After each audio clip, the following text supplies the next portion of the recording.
lost my best friend to 23. She left her body in Harvard above me.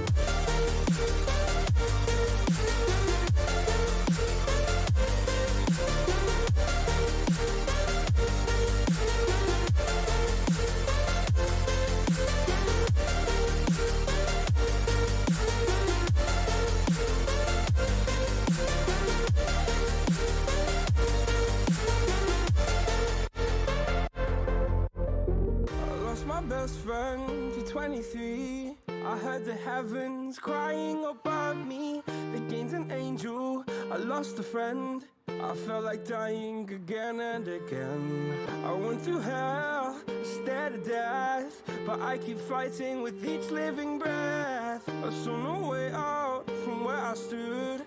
Felt like the fire had burned me from. Now you're gone, I'm alone. I guess it's time to get better. Through the pain, I will go alone. If I fall, break my bones, I will scream even louder. 'Cause I'm not dying alone. I lost my best friend.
Inside your self-righteous symphony, I would rather let this go than to bring it up again.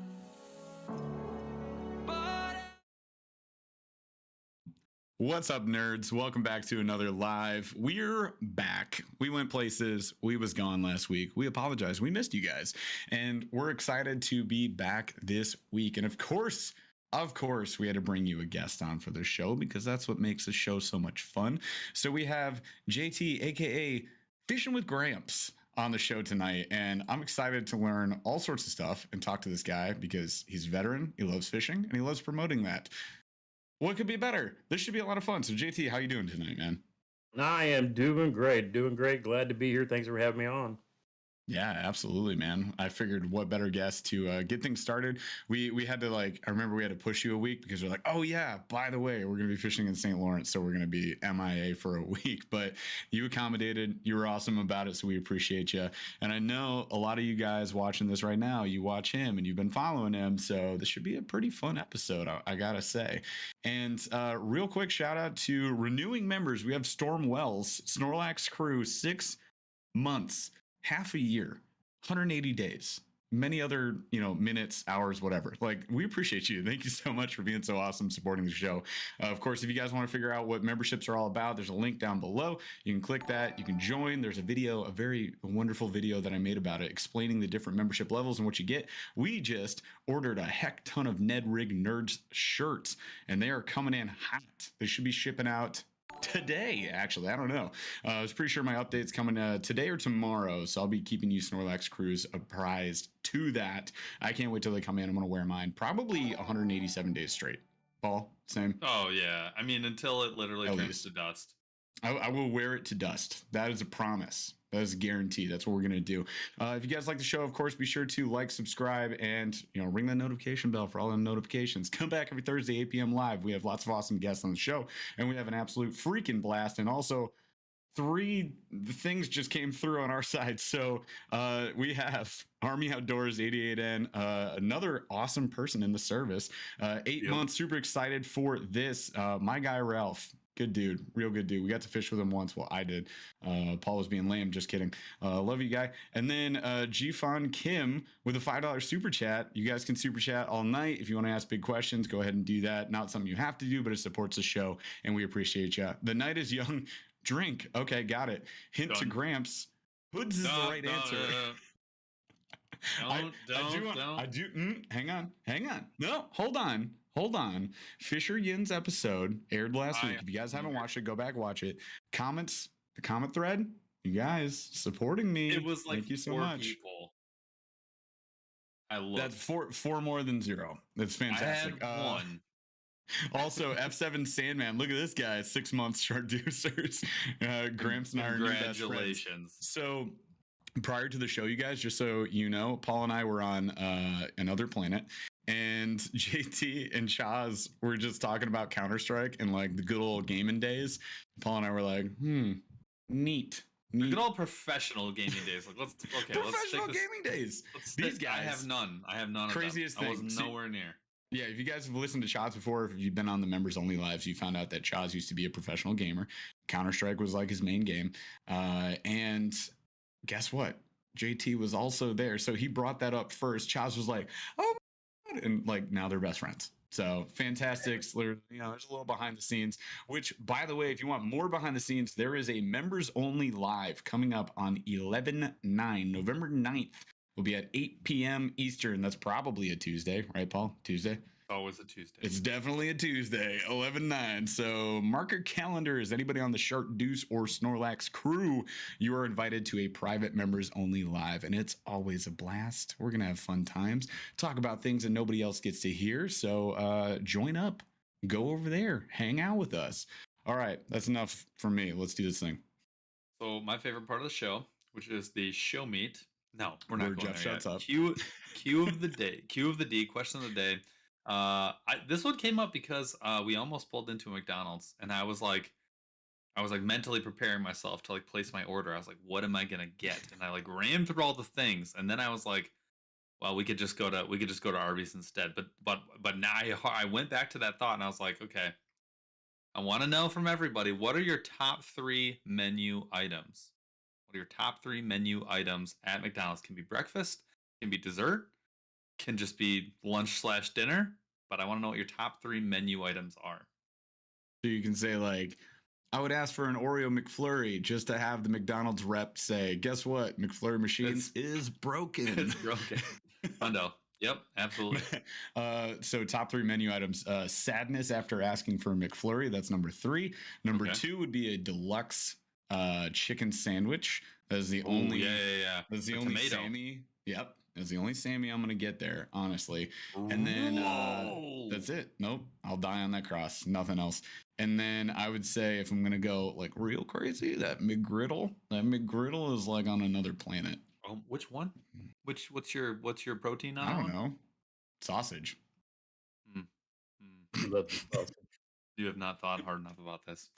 All No, right, I haven't. Because JT. guess what? We didn't go there. We went to Arby's, nerd. Like, what do you? JT, do you have an opinion? I don't do McDonald's all that much. It's funny, you'd think for a bigger guy that'd be my place, but I raised 4 kids and have 3 granddaughters, and guess where we always go? Where? McDonald's. So Happy Meals. See, I was just getting my girls Happy Meals, and then I'm like, cool, I'll just be hungry.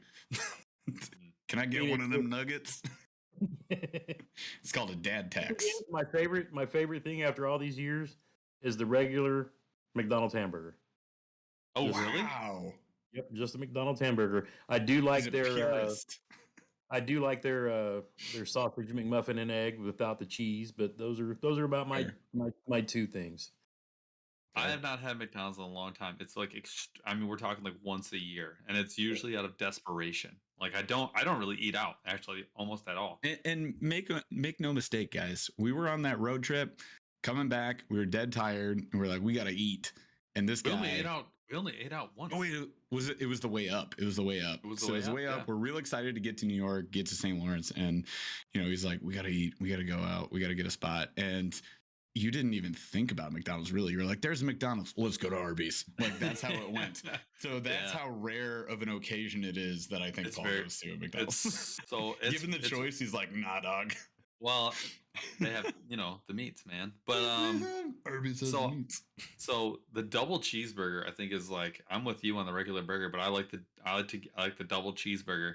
Something about the pickles, man. I'm all about them. I want Yep. that. Spicy crispy chicken sandwich. If you have one on your menu, it's gonna make my top 3 no matter what. It doesn't matter if there's a spicy chicken sandwich, like I'm getting that for sure, which is what I got at Arby's. And then Ooh. I Yep. think, what? I just wanted to say I said chicken sandwich. What I meant to say was spicy chicken sandwich. So go I ahead. assumed there is a deluxe of that as well. Thank you for an assumption. I don't believe in I regular know. chicken. It's spicy or not. Yeah. Yeah. The other 2 Wendy's spicy routes. chicken, Popeyes. Yeah. Yeah, gotta- 100%. The other 2 routes, I was gonna go quarter pounder because I love the big onion, and Mhm. then it's just a big burger, which I'm a fan of. But then the other route, love the chicken nuggets, big chicken nugget fan. But sausage, egg, cheese, McGriddle, hands down. I could eat like 38 of those. And then you know what? I'm an insane person because I will eat those with buffalo sauce. I will Oh, dip that in Why is that buffalo sauce. insane? I don't know. It's the sweet and spicy is not a thing for everybody. That is Right? That's like a cheat code, man. If you want to like upgrade your sandwich game, like that is Yeah. the way to do it. Just bathe that. Just bathe it in the sauce. If That's the way to that's do it. insane, I don't want to be sane. Also, you guys, if you want to see Paul put down an Arby's chicken sandwich, but wait, with the background of Jay-Z, go look at that Instagram reel I posted today. You're welcome. It was slow-mo. The sauce was just shooting out the side. It was absolutely insane. It was, oh my God, what an epic freaking video. Also, what's up, Chris Shue? So Chris Shue is on the Snorlax crew. He's been a member for 8 gosh dang months. He says, okay, I was about to cancel my MB sub then after listening to Jeff telling me otherwise. Whoa. Did we argue about this? I don't remember this. Sitting at my lunch table, going through my baits and the insert, I noticed my pick. Damn, they got me. Dude, they put you got featured? No Chris, way. you got featured? That's awesome, dude. Congrats. That's amazing. I love it. That's so fantastic. I love it.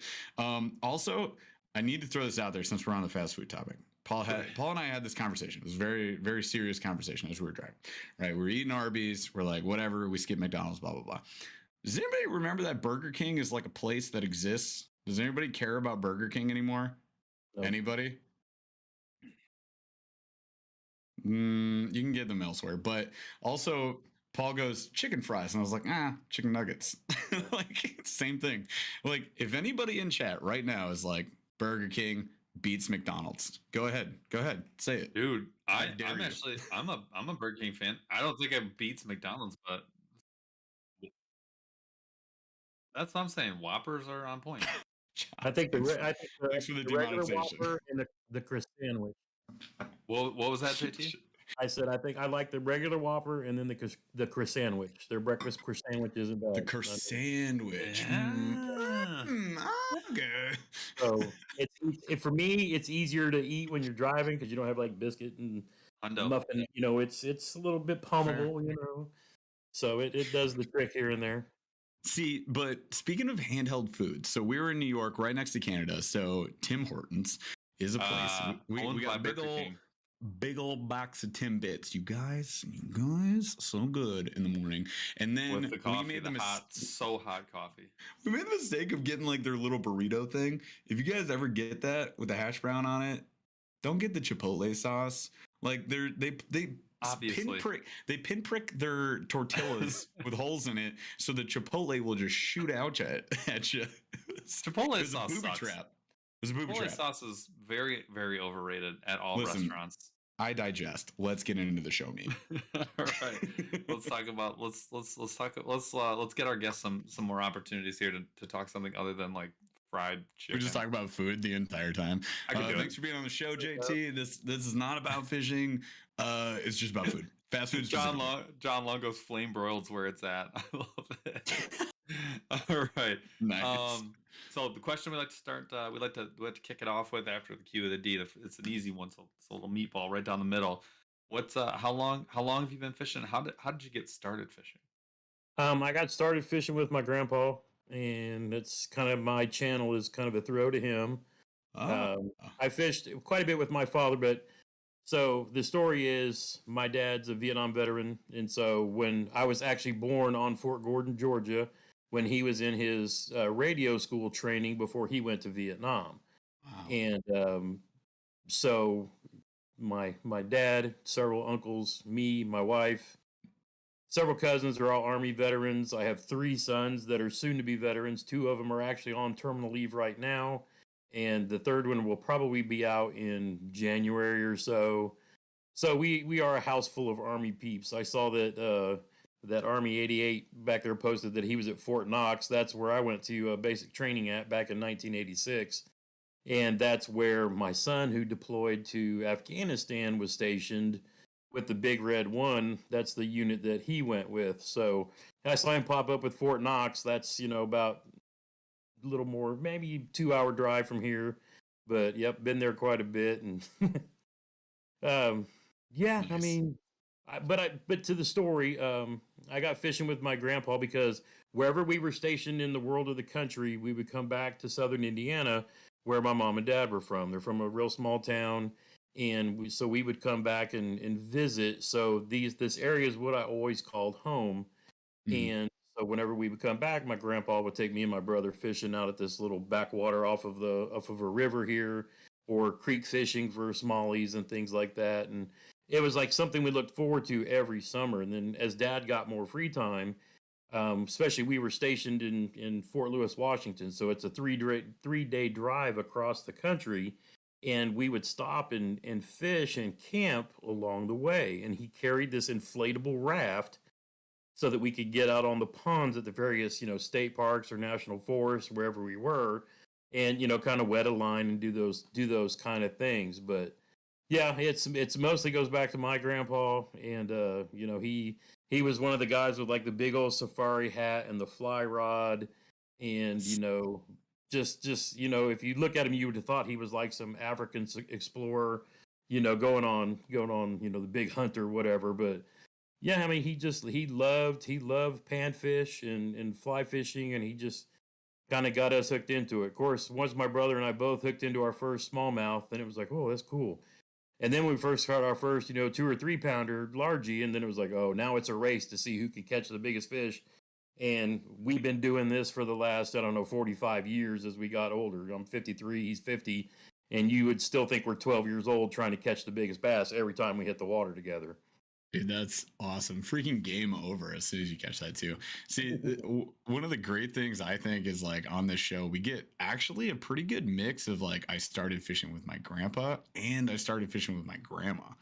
Oh, yeah. Which is like, that's super cool to hear. So yeah, it just kind of like runs in the family, just like the Army, just like the armed forces. You guys are, that's so awesome. Yeah, I mean, I can definitely appreciate like getting out on them creeks. You saw Paul and I kind of light up and you're like, creeks for smallies. Like, yeah, that's what I'm talking about. And P.S. you guys, there's a ton of St. Lawrence content coming your way. We're working really hard on it. There is an astronomical number of clips, probably hundreds. So just bear with us. We broke it up into 4 parts. There's going to be a part dropping on Friday, tomorrow, which is how we prepped for the trip. So if you can give that a watch, that helps us out a lot. And then on Monday, we're going to do an unboxing. It's actually a Carl's Bait and Tackle unboxing, but it was just the box I had. I was like, I got it right before we left. It had stuff, Ned rigs that I wanted. So I got that on Monday. And then Wednesday, we start part 1 of 2. So Wednesday, part 1, Friday, part 2. Wednesday is Paul's day. Friday was my day. So we get to kind of like, this is the way it goes. We talked about this before on the show, and like maybe you and your brother JT can like maybe relate to this, right? You got on the water. It's kind of a rare occurrence that you both just like bang them out, just crush it. You're both having an amazing day. You're both really happy. You're like, oh, I caught 100 fish. He's like, oh, I caught 100 fish. For me and Paul, it's like, oh, I caught 100 fish. Oh, I caught 0 fish. Yep. And like one of us piss and one of us is happy. And that is how literally, you guys, like the first 3 hours of my St. Lawrence experience was me being super grumpy and Paul having not a PB, but one that is still above my PB. And it was like his dink. It's like, no, it was like 4.6, right? He catches a 4.6 within 5 freaking minutes. And I'm just like, I'm already doomed.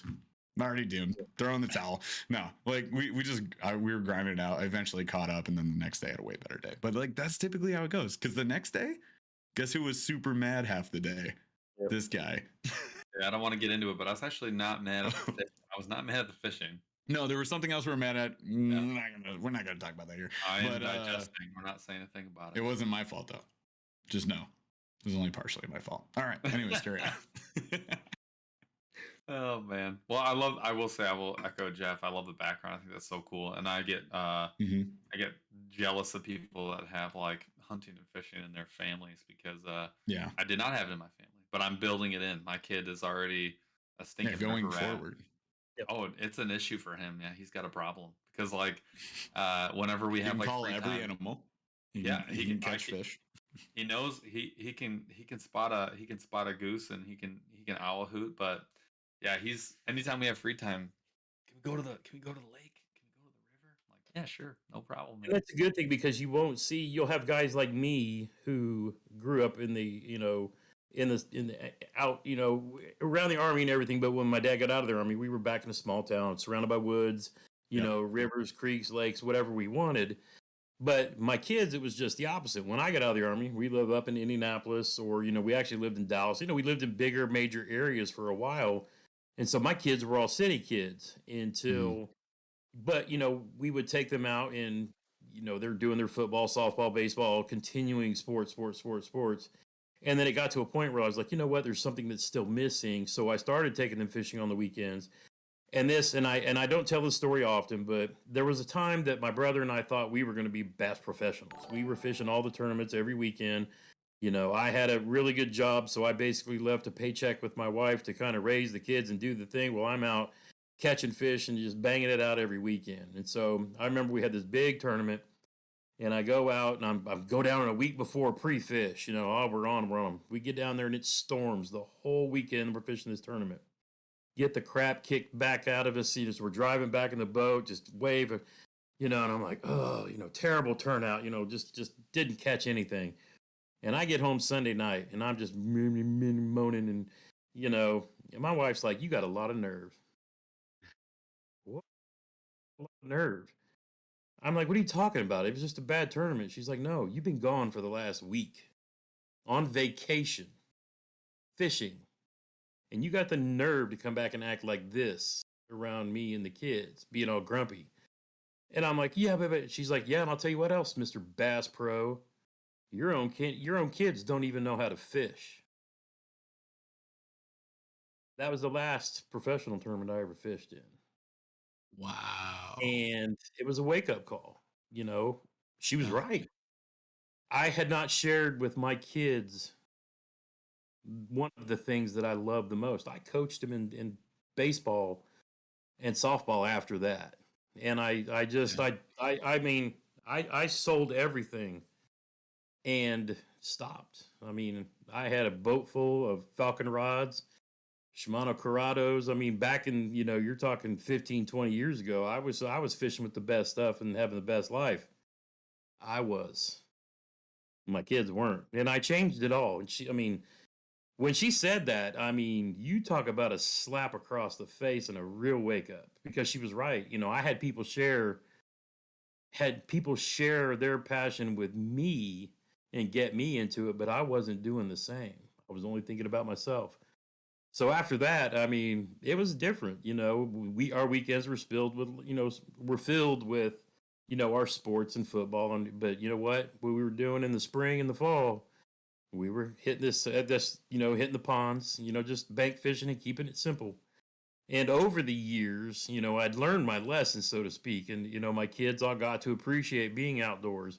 And I keep saying I'm going to put this in a video one of these days because, I have a lot of different pictures that can tell this story. And as you guys know, with YouTube, storytelling is a big thing. But it really changed everything in the way I looked at everything. And then I was like, I have a responsibility because I'm not passing on what was passed on to me. So part of that is also why I got into the YouTube game, because people ask, hey, especially we all know what's going on in the world today. We had a lot more people outside than we've had in a long time.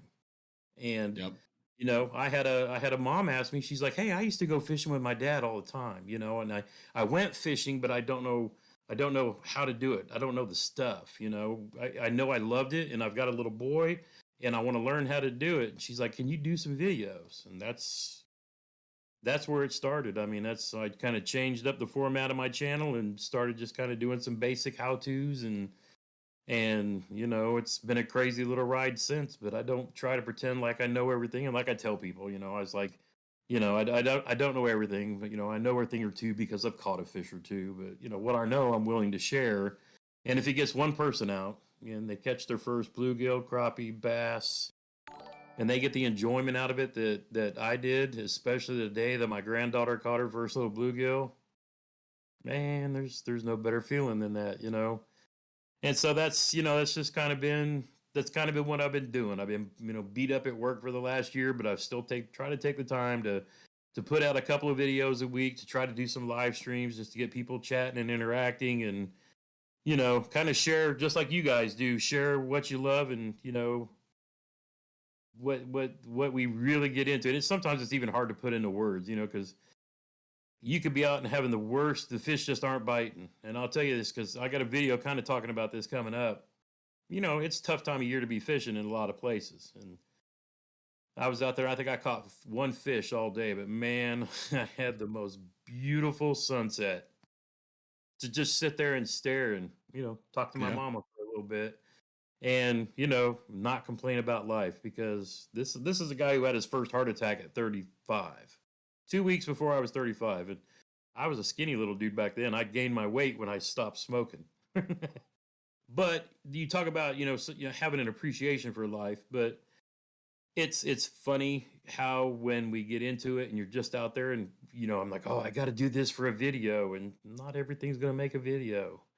You guys know you can go out and smash them and have content for, maybe a couple shows. You'd be out there just enjoying the outdoors and not catching a thing, but it was still worth spending 12 hours on the water, just, doing what we do because we love being out there doing it, Oh, every time, man. And that's such a thing that like resonates with both of us. We've got young kids, and it's hard we fish one day a week, like essentially one day a week for about 6 hours. And the only reason we do that, we could force ourselves to find a way to make time, is because, we want to spend the rest of that time with the family. Like, you've got job, family, fishing, etc., right? And you only have, 100% capacity. So it's all got to fit into that pie chart in some way, shape, or form. And you can't go outside of 100%. We wish we could. We definitely talk about how there's never enough time in a day, in a week, in a year. It's ridiculous. Time is a construct. Absolutely. It is absurd. If you guys talk to Smellmouth Crush, you just wait. But yeah, man, it is. Oh my gosh. It's crazy, man. I appreciate that. That's such a good sentiment to share with everyone, is here's the way I think about it. It's a change of the words that you use. So you can say, man, I got to go film this video, or you can say, man, I get to go film this video. And that's really where that mindset is that's what you got to do with anything in life. You go, I have to go do this, or I get to go do this. Right. So you have a choice, in how you approach things, and you just got to make the right choice. While we're on this amazing note, I do want to call out before I forget them super chats that just got buried here. But we had Chris Shu with $5 super chat. He has a question we're going to come back to in a second after I call out the next super chat. But he says, what is your best vessel to fish out of and why? Question for all three of us. But before we answer that, Rob Pelfrey with 1999 super chat. Thank you so much, my friend. Love rocking the MB merch. Always looking for big sizes. Love it. And I wanted to call this out too. Westfall Outdoors. I got a 2-pound largemouth the first time I took the Burly hat out fishing. They are fish magnets. I don't know if you guys know that. If you wear this hat, Sometimes I wear two. What'd you say? Sometimes I wear two. Sometimes I wear two. If you wear two, you stack it, you get a 4-pounder, right? Hear me out. You wear 3 6-pounder. All right. Just okay. So let's, because half of them are just acid sweated through, they're destroyed. All right. So let's answer Chris Shu's question here. So, JT, you get to go first. What is your best vessel for you personally, your opinion, to fish out of? What do you think? Well, I have 2. I have a low fishing machine that I bought over last winter. I probably had it on the water a whopping 6 times this year. But for me, that's something that's going to be hauling my sons and my grandbabes around in. Because like you guys, I have probably been out 60, 70, 80, 150 times in my Old Town Sportsman chasing them that way. Because I told my wife when I got this, I said, this is my fisher sizing machine. Because literally I've lost 40 pounds this year because I'm a disabled vet and I carry a ton of weight and I've got bad knees and a bad back. But I'm telling, for a guy my build and my brokenness, I can still pedal that kayak around all day long. I mean, spring sucks because you got to build them legs up a little bit. But that's a 10-footer. Yeah. It's amazing that it'll hold my 340 pounds plus my tackle and not even sit that low in the water. I mean, it's an amazing little yak. Yeah. But you get out there in the springtime and get them legs built up, and then you're wobbly at work on Monday. But eventually, you get the stamina built back up. I'm not like Paul. I do need to get back in the gym and get get some fitness on instead of trying to fitness pizza in my mouth. I need to be in the gym. Dude. No, that's my favorite curl to do. No, dude. I'll tell you, once family and work starts getting crazy, getting into the gym is like very much a. It's funny, like you always. Listen, that's why you build a gym in your basement, like I did. It's right there. Out. Yeah, it does. Is that where your clothes are hanging? That's what. Is that where all your clothes are hanging? I mean, maybe one day, but I've been pretty. Hear me out. I've been pretty good about it, right? I owned a gym for 7 years. If I had to go to a gym, I would not go. I can tell you that right now. And that's where Paul's at. So like, I have a gym there. I'm lucky enough to have the room in my basement for it. I do appreciate it, and I use it as much as I can. But the other thing that you're bringing up, first of all, congrats on the weight loss. That's a fantastic story for this year. 40 pounds. That's amazing, dude. So and just we all know everybody's all these fat guys. We know how it is. Eat right, do exercise. This bottom line. Right. That's all that works. Look. I spent 15 years of my life trying to just bang that idea into people's brains, and it never got through their skulls. So I appreciate that you appreciate that. Yep. I would just be like, listen to me. Come on. But that's awesome. So first of all, congrats on that. Second of all, you brought up, kayak fishing can be cardio, people. Like, have you ever tried paddling a kayak up current? Have you ever tried one time I watched Paul in a high flow current on the Grand River with a paddle kayak, just aggressively splashing himself in the face, trying to go upstream. It was hilarious. I'll never. So there's a stretch that worst thing ever. Stretch we had on the Grand River. Pretty common put in, but it's a lot of guys are going down. One of our favorite spots, but you got to go upstream for it, and you got to work for it because there's There's where you think you're getting a really good stretch. You're like, oh, I made it. And then you're like, no. Keep going. So you keep going up.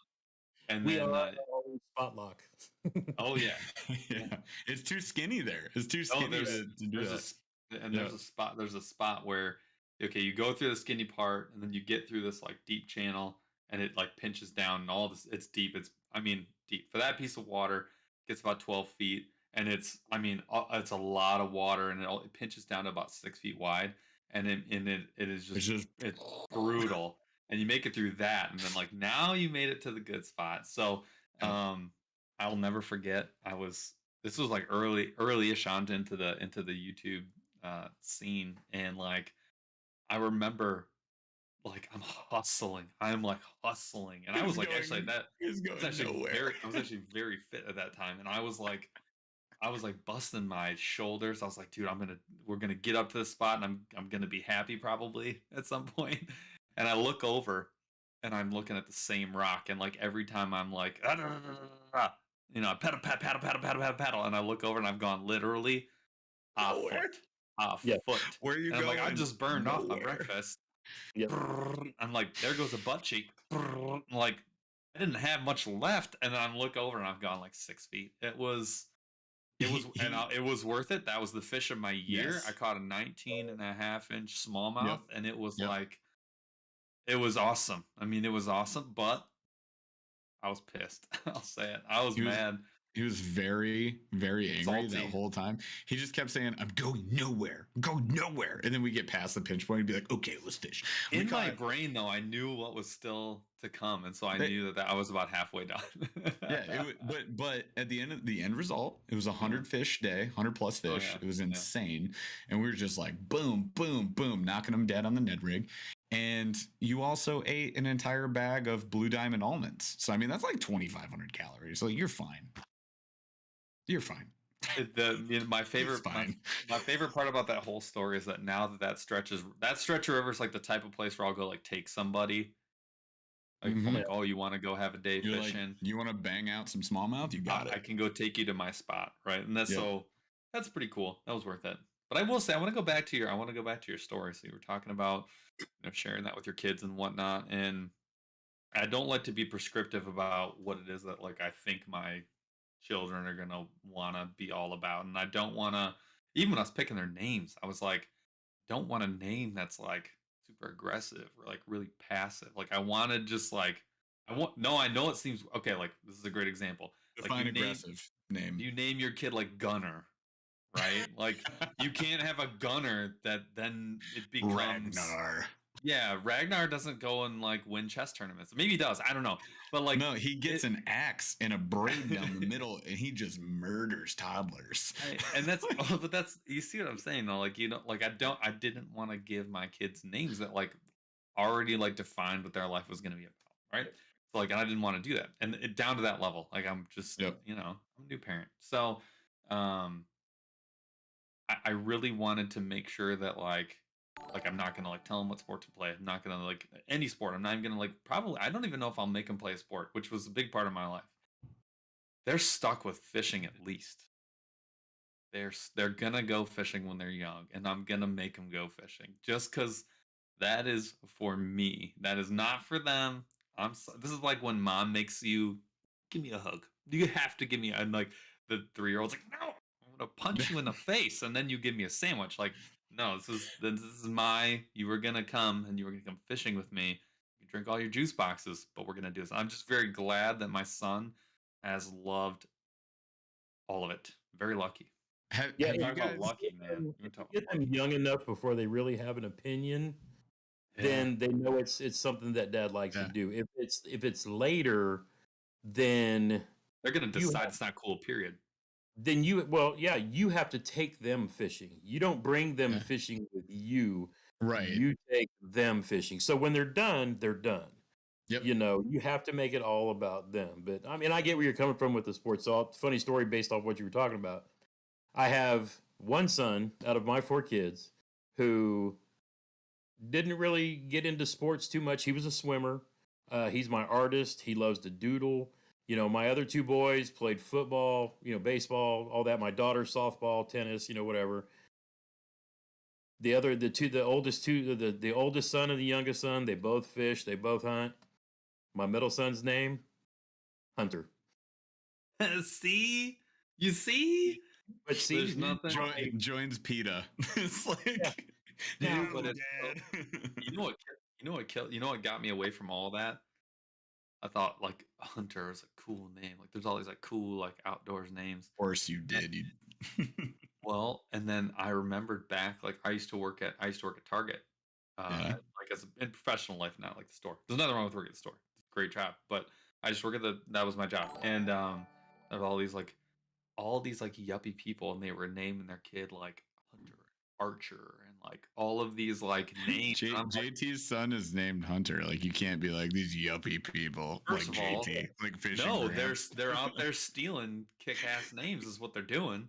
They're out there like taking my like cool name and like now I can't use it because there's some dork Wait, in can I Minneapolis say something? who's never gonna dork touch in a Minneapolis. who's never gonna hunt up anything Can except I- for like a happy hour Can when I he's say 26. something? Like that's it. Chaz, what do you have to say?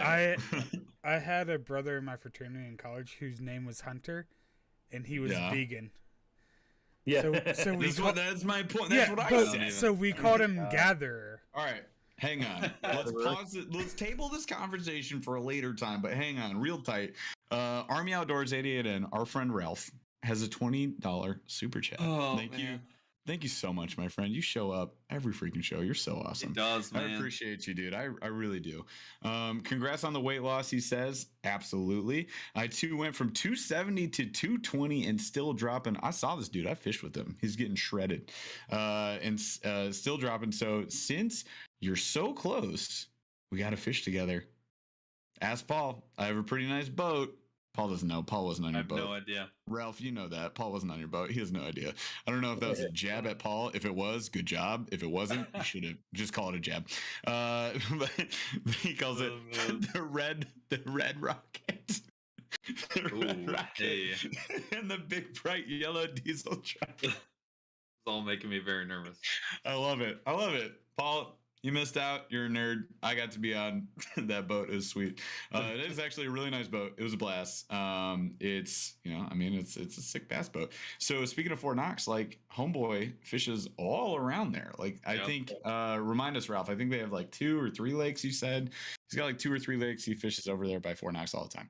And he just like always has his boat trailered up to his yellow truck. It's a very yellow. Is it a Titan? It's a Nissan. I don't know if it's a Titan or what. Yeah. He's got I can't remember. He's got it out there. He said 3. The Titan. Yeah. So dude's always got her trailered up, and everybody around there knows him. They're like, oh, that's Ralph. There he goes with his boat and his yellow truck. The yellow and red. I freaking love it, dude. Guy's the man. Also, welcome. The 3 lakes on the base, and I have to go back and talk about the 3 hills that are on that base. Agony, misery, and heartbreak. Oh no! You talk about places you don't want to do road marches on. Oh man. Yep. Yeah. Some I'm sure he can definitely resonate with. Real quick shout out to Justin Beard. Also, congrats on the weight loss. Justin Beard lost 130 pounds. So that's fantastic. And he just joined the Burly Bunch Elite. Look at this freaking guy. That's awesome, dude. Thank you so much.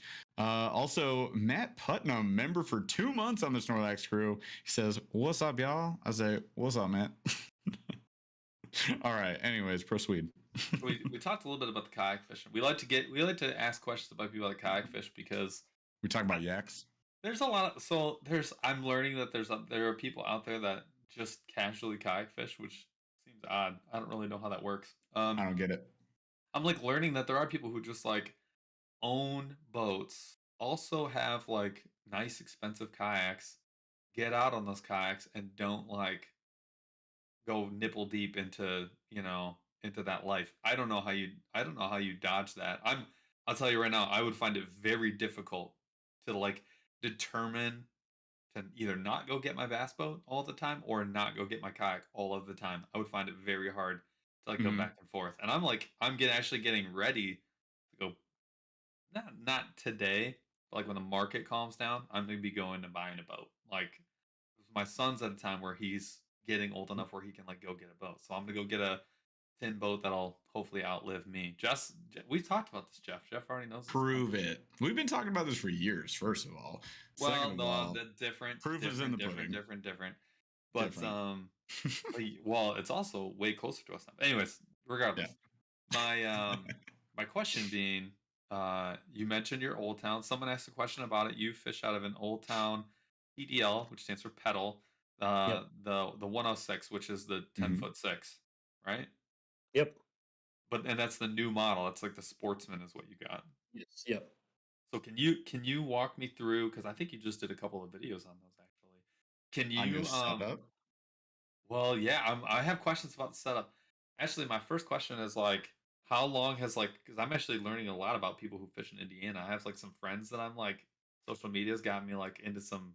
I'm getting into this like whole Indiana like lifestyle. There's a lot of people that like do a lot of river trips, and that's like a big thing in Indiana. So you got to tell me, uh, how did you get in and stay in the kayak game, and what's kind of gotten, because I know that you used to be on a boat. What's kind of gotten you away from that? So okay, so funny enough, I work on. Yeah, listen, hear me out. I work on a Navy installation that's in the middle of southern Indiana, and I work for the Department of the Army. So, middle of southern Indiana, landlocked, Navy installation, and I work for the Department of the Army. I'm actually wearing my. Yeah, We make the boom booms for the guys who do the things. very cool. So, um, on this installation, it's a federal installation. There's two lakes, and one's a real clear water. It's where all the guys have their bass tourneys. But where I fish, the majority of my time is at the bottom of the installation, and it's just a stained, shallow water, stumpy creek running through it that's loaded with 5, 6, and 7 pound, and at least one 8 pound bass. Really At least hard. one. Really hard. Well, I know there's one there because I caught it several years ago when it was just hitting 7. Holy And that Lord. fish magically ended up on the lake at the other end of the installation in one of the bass tournaments. No. And I'm like, oh, you little. But Oh, dude, I'm ready to fight just because that person thought that that was a good idea. if I catch that fish up there, it's going back to my honey hole. Okay. So I really got into kayak fishing mostly because it's a skinny water lake. It's really, really hard to get any kind of a boat in there. Now You we wouldn't have even enjoy the time of it. You'd be like, this isn't even worth the time. Like, you could do it. It's just not worth it. Yeah. So I mean, you'll see the guys out in the little plastic boats and then some John boats, crappie fishing and this and that. But for me, that place was perfect for kayaks. So at the very beginning of my channel, like 10 years ago, when the boys were still teenagers, we were out there in the Walmart special, Blue Dolphin sit On in Dolphins, in, man. in all that, and because I could take the boys out there and any time they could catch a 3 or 4 or 5 pounder. And here in Indiana, that's like a monster. I mean, my Oh, PB yeah. here, my PB here in the lake, Same. the lake that's the when they have professionals come and fish here in Indiana at Monroe Lake, my PB out of there is like 6'8", 7", and I caught that in 1999. And I actually won my club's classic on that. Oh, And I haven't caught a fish that big. Nice. I haven't caught a fish that big since, but I know they're in there. Yeah. Yeah. But that's really where I got into the kayak thing. So, I mean, I currently have a boat sitting over there in the garage, but again, it's a V bottom, 17-foot boat. So when my grandbabes are here now, next year I actually am going to spend more time in that bass fishing and doing things too, because I think people like seeing a mix of bank fishing, kayak fishing. I kind of want to do a little bit of everything. Yep. And I've basically taken this whole year to set it up with some fish finders and things like that. Nothing too fancy. I'm always a middle of the road kind of guy. I fish, Dobbins rods, but I've got some Walmart stuff and I've got some higher end stuff. But I've always kind of, when I do reviews, it's middle of the road, but what people get started with and then where they might graduate to. But it's just one of those things. But for me, I love everywhere I can get in a kayak. And, so this year I started doing a little bit of the tournament thing. But you were talking about the river. One thing that I am still kicking myself, because here we are pushing into November, the White River that runs through the north side of Indianapolis. I watch the KBF tournaments and stuff that go on up there, and they're pulling 19, 20-inch fish, Yep. smallies out of there. Yep. And I keep telling my brother, I was like, man, we got to get up there and hook up. We just never could make it happen this year. Yeah. But I was like, now that I've seen people fishing tournaments up there, then yeah, next year we're gonna spend some time and dedicate to getting after those smallies. But that's the funny thing about Indiana. Down south here where I'm at, it's real hilly, but we have every kind of fishing there is. You have strip pits, you have bigger lakes. We've got 2 really good sized lakes. The tactical bassing guys were here a couple years ago down at Patoka. Oh yeah. And then we've got our state parks are amazing. We have the Hoosier National Forest. We have a lot. There's a ton. I mean, a ton of places. You don't always find the bigs, but if you don't mind catching 3, 4, or 5 pounders in a day, then you're going to be perfectly happy around here. I mean, it's just. But I mean, I think I've caught 3 over 5 this year, but I've caught a ton of 2s, 3s, and 4s, and I'm perfectly happy with doing that because I'll take those kind of fish all day long. Oh I'll yeah, tell you, 100%. Like you're talking to an educated audience. You got an educated audience. We tell them all. You ain't gonna see you'll see no 9, 10 pounders on my channels. Yeah, no, I mean, but it's sorry, not sorry. Some of it's fish education though, and I think people don't. I mean, I know people don't realize it's a fact. Like, and but one Depends of on where you fish. And it's funny. We just went on this trip with Monster Bass, right? There's a dude from Alabama, a dude from Rhode Island or whatever it is, like on the East Coast, New Hampshire. It's all the same. They're all the same It's all the state. same.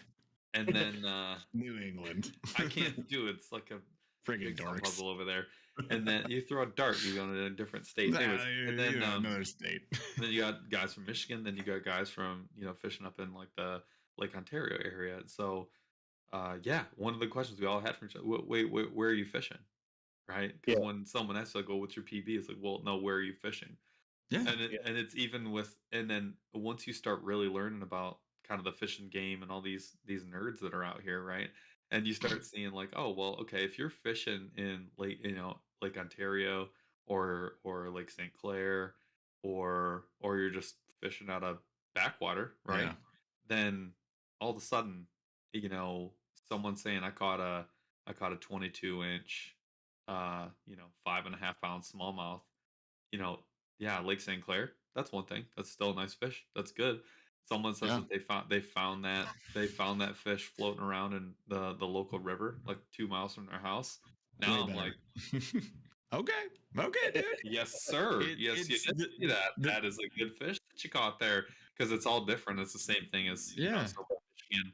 You ain't gonna catch a 9-pounder, and if you did, you caught a state record, right? Oh wait, you mean some kid that's down in Alabama or someplace that fishes on like private golf courses and gated neighborhoods? Wait, is he better? Wait, are we calling someone out? Are we? I don't. I mean, I've been told that they've got to be better at bass anglers if they can just go. Look, I think at this point we can all agree the PB conversation is irrelevant, right? Yep. Like, come at me, like Paul just said, tell me where you caught it, and then we'll talk. Yep. Like, sure, it's still somewhat relevant of like, oh, you caught this size bass, but let's be real. Like, this trip to the St. Lawrence, you guys freaking broke me. Like, I'm scared to go fish for smallmouth in Michigan now because I'm gonna catch a 1-pounder and I'm gonna be like, ew, put it back. And I'm like really worried about that because we got to a point I called Paul out on it and I probably did the same thing. So I'm I'll take the blame too. But like, Paul puts a 3.5-pound smallmouth, freaking straight fat football. They weren't super long, but they were freaking huge. And he goes like, it's not big. It's only 3.5. I was like, what, dude? It was a joke. They were just built different. They were all like, you'd pull them out and it was like they were cartoonishly. That's what I said. They're cartoons. It was like, I honestly, I looked at them. I was like, you need to go on a diet. Like, it was like, you guys, you know Bane from like the cartoon Batman. Someone cranked Bane, him up. Whose head was this big, and he was like, they let him go too far. Yeah. It was ridiculous. So that completely broke me, first of all. Second of all, it made me realize, again, further concreting what we're talking about right now, it depends on where you fish. It depends on where you fish. So don't come at me and be like, my PB is a blah, blah, blah. If you're like, like, I don't care until you tell me where it is from right? And maybe we'll use to catch it. I mean, by all means, I will hand out kudos, high fives, of course. Like, first of all, if you caught a 10-pounder, high fives, awesome, that's amazing. I bet haven't come close You got yet. a 3-pounder, and that's your just high five. Still amazing. Good Exactly. Yeah. But what I'm saying is, like, where'd you catch it? Like, talk to me about that, because like Paul was with me on a recent trip. I caught a 5-1 out of like my local lake here, right? And it's literally just like across the street. Yeah, party boat traffic. I was not ready for it, because that's like where I've been catching like 2s and 3s, and I remember just going like boom, and I was like, that's a pike, and reeling it in. And I was like, oh no, like we have it all on camera. I was like, oh my god. It's like, that's how it is for us. If we get a 5, we're just like, oh my god, what do we do? Yep. It's absurd. So no, I think that's a really relevant point. Like, if anybody's asking you guys, like, what's your PB, or you're asking other people, just remember, take it with a grain of salt. Always throw out appreciation where appreciation's due, but like, where'd you catch it? I think that adds context to the conversation. A trophy is like 7-8 pounds, because you just don't see them that often. I mean, Yeah. I think of all the tournament trails I watched this year, or paid attention, because I still pay attention to like scores and how each lake is producing. Yep. And the big bass are always in the 6-pound range. So if you got into a 7 or an 8, you had a trophy type day. It's just one of those things. But they're so rare. I mean, you hear about them here and there, but it just it doesn't happen that often. But we catch as big as ones we can, or we catch as many as we can. Whatever happens. Look, if just catching 100%, man. Like, that is people early on in the channel. I'll say this, early on in the channel, I would catch like a 2, a 3, and I would freak out, because guess what, guys? You all know this. If I catch a fish, I freak out anyways. Like, it doesn't matter what it is. I'm like, yes. And like, I would freak out, and I'd be stoked about a 2.5. And then I'd get people in the comments threads going like, apparently a 2.5 is a big deal up there. And I was like, yeah, it's a fish, man. Enjoy what you're doing. Going back to our previous point, like, you get to do this. You got to catch a fish. That happened for you. Congrats. Enjoy the moment. Don't be like, throw it back. Like, come on. It's a fish. It's fun. You feel a tug on that line. You get stoked about it. There you go. I do want to jump back to a previous point, because Paul and I didn't answer Chris Shue's question here, but I think he knows the answer to this. This is way back when. But also, P.S. you guys, my dad's in chat. Hi, Dad.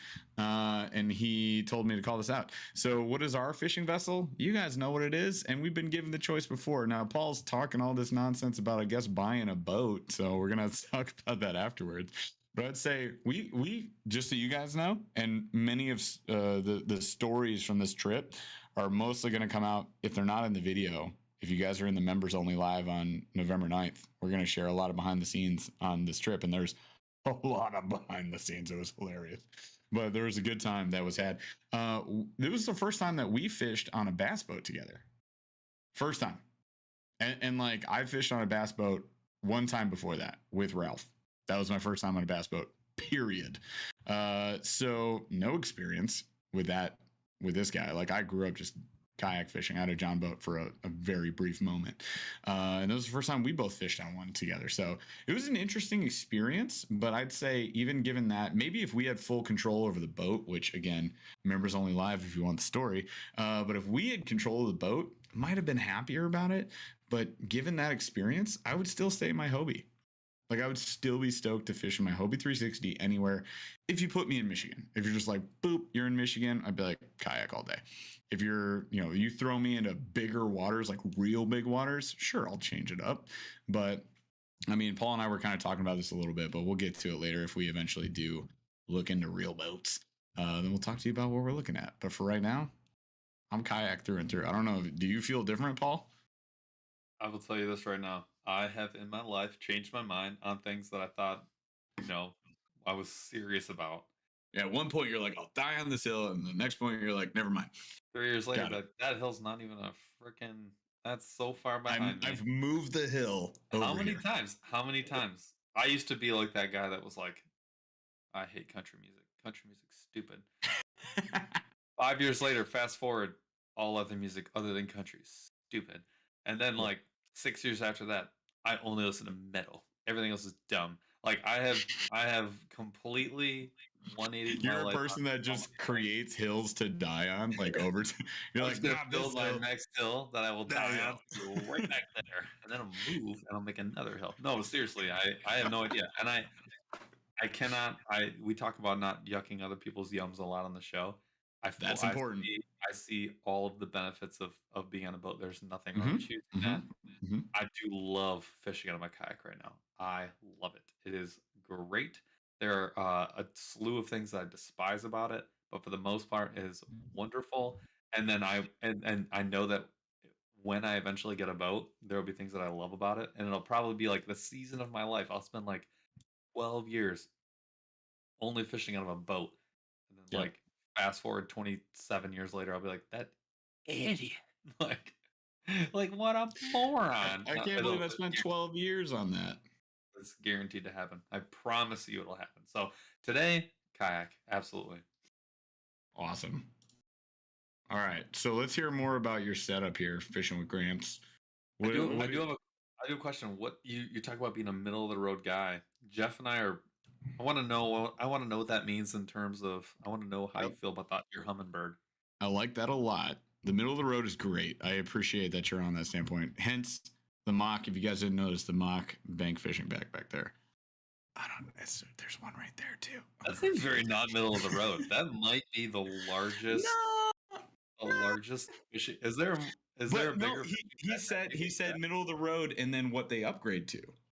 So I think that's on brand. That's good. I mean, that's okay. So the bag was. I know. Large.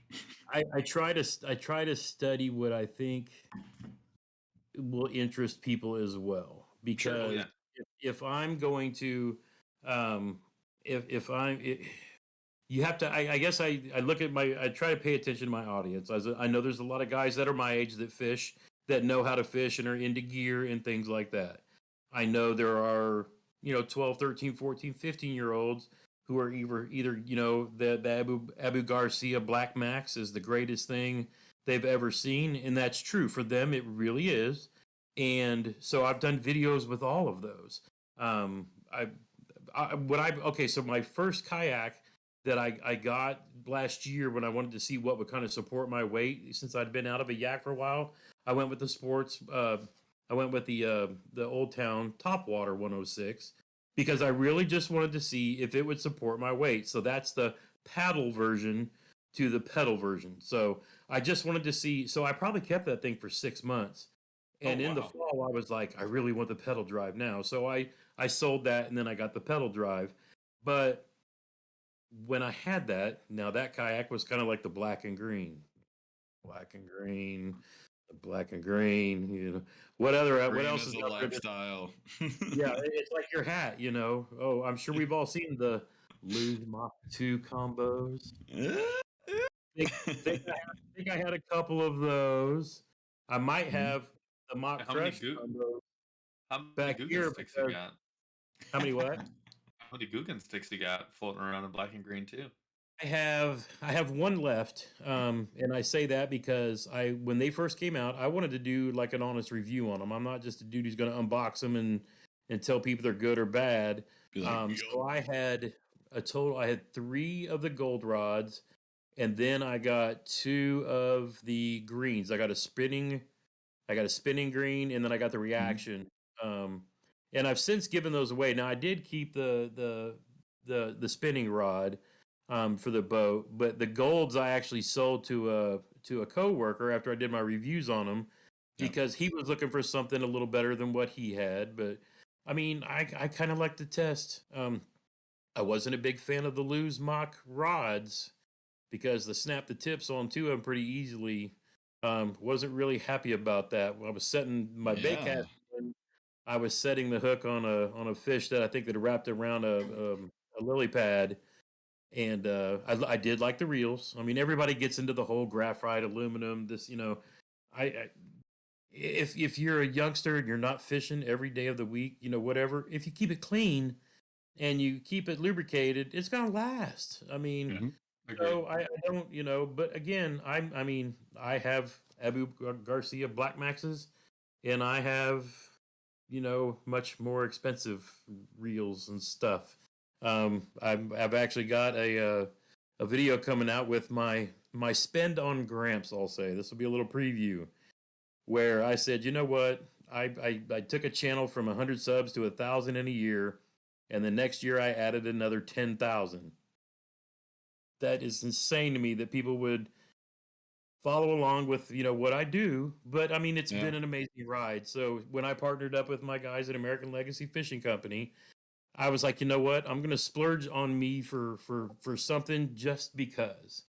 So I have a 2021 Daiwa Steez AGS Ooh. rod. Wow. And I put on that that just came out, the Tatula Limited, one of 2,500. Oh my god. So if you're a gear nerd, you might know that's Gramps was flexing a little on himself, but I wanted to have something that I considered probably the upper end. Oh, I've also got an NRX Plus. I wanted to have a couple of things that were up there, okay? Yeah. So that I can compare it to my Dobbins Champion XPs, my Dobbins Cadens, my Shimano SLX rods. I want to cover high to low, because if you're fishing tournaments for real and you're looking for that much more, is it really worth the spend? And I try to keep it honest, because I've got nothing in it with any company. So any brand, anything out there, I can say what I think about it without having to care. And if I think that they cost more than I think they're worth, I'll trade them in and get something else. But if they're just that super sensitive and they're just that good as, for me, bottom contact rods, then we'll see what I think. But I truly want to be able to provide my best opinion, because I can be unbiased, because I'm not sponsored by any one person. That's one thing I love about Monster Bass. It's a bag of brands, not just a brand. Yep. So that's why I'm kind of a fan, and I like it's a mix. Now I do like fishing 6 cents and the Guggen baits. I test them all out without care or thought of what other people's opinions are, because if somebody bothers to watch my channel and they want a real opinion, I'll give it to them. It's like I did a live stream once where I was wearing a Guggen Squad shirt with the 6 cents hat, and I was just waiting. I told my brother, we're doing a giveaway for anybody who calls this out. If you see it in the chat, if you see anybody say anything about my shirt and my hat, let me know, and they're going to win a prize package. And it was literally going to be the green Guggen Squad 3700 filled with like bandito bugs and 6 cents swim jigs and their divine. It's going to be a combo. How many divine swim jigs are you going to get in your Guggen Squad freaking box? Exactly. That's amazing. Dude, I love it, dude. That's so great. I might just start packing those up myself. I'll be like, I'm gonna. You know how many divine shakies you can fit into a bandito? Throw a bandito bug on the back. Throw a bandito bug on the back of a divine hybrid jig. Watch them lose their minds. I'm gonna take this stroker crawl. I'm gonna throw it on a little juicy. Yes, this is like in Michigan. So we have Michigan State, U of M, right? Yes. So a house divided is like typically what you'll see at like Michigan shops. You're going to see like a U of M split shirt, like U of M, Michigan State with flags. And it says a house divided. So it's kind of like 6 cents Guggen. No, this is Indiana Purdue here, but yep, exactly. No, this is Adidas. This is Adidas Nike. This is Adidas Nike. This is like when you were in 5th grade and you were like, I'm wearing my Nike freaking whatevers, Shocks. but I got my Adidas.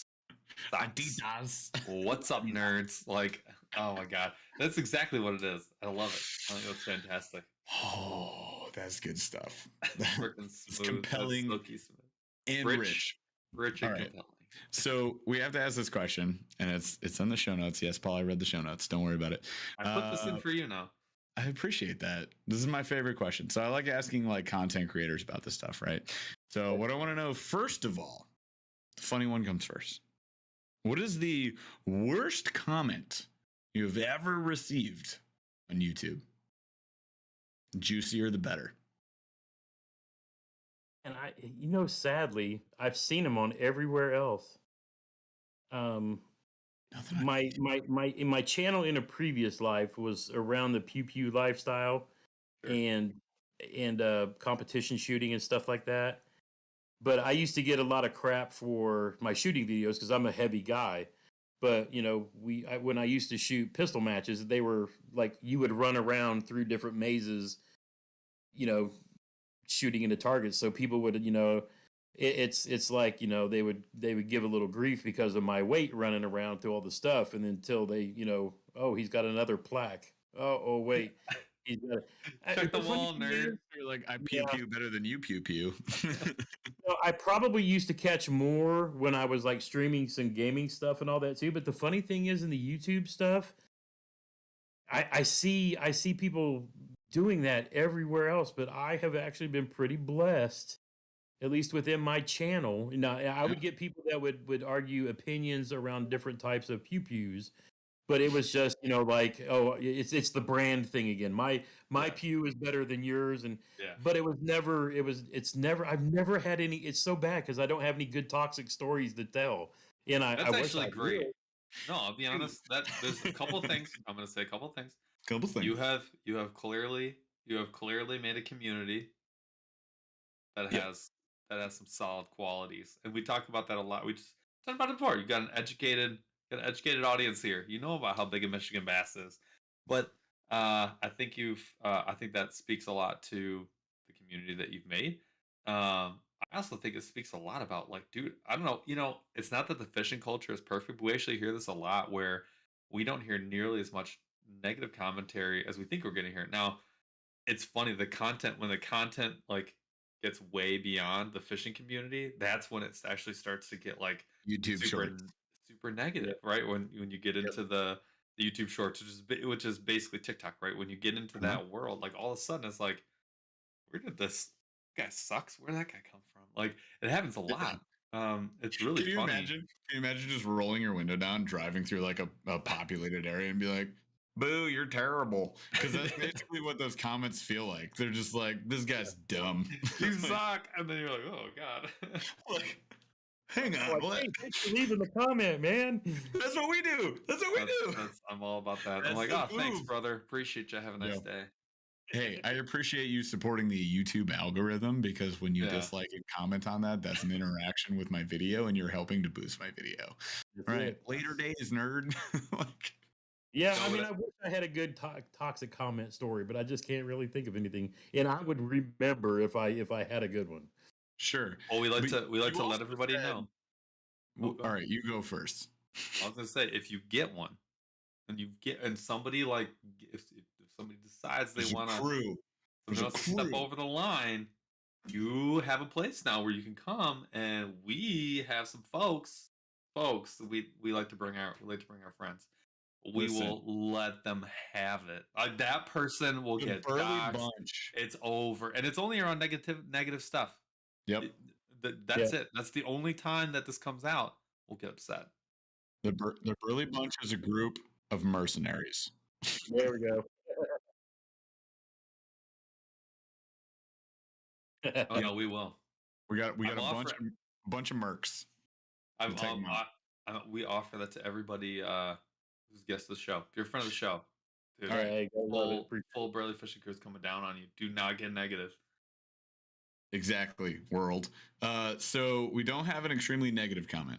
How about an extremely positive comment, or an extremely positive moment? Just something that happened on behalf of you having a YouTube channel. What is one of your most positive moments? So early on, when I went into full-time fishing, it was probably last fall.